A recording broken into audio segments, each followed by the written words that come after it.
Hey, Freddy. All right, so what are you working on today? Well, manager wanted me to take a look at this Ford F-250.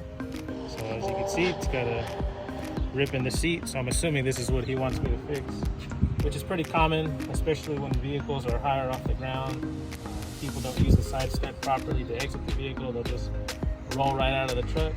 So it just wears and tears on this fabric right here, and eventually turn into a big hole. So we're gonna see about stitching it up. All right, I also noticed it's a little dirty there. Is there anything we can do about that as well? Oh yeah, for sure.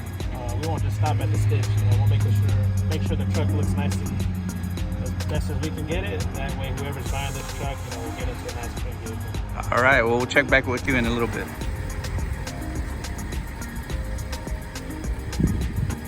So checking in on Freddy. How'd it turn out, Freddy?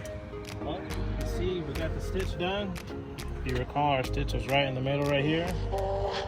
We made it look worse before we made it look better. But I thought it came out really good.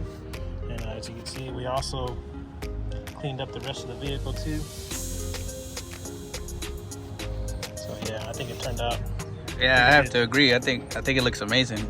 I was gonna ask you, if it was me, I definitely would purchase this vehicle, especially with the nice repair you did. But what other options? I guess everybody's different. What other options maybe do people have? Yeah, so I guess if people aren't happy with the stitch, or for instance, maybe there was a bigger hole and we had to stitch it and it kind of came out a little crooked, people can always get panel replacements.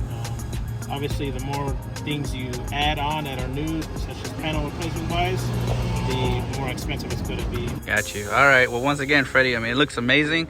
And I have to say, I never doubted you for a second.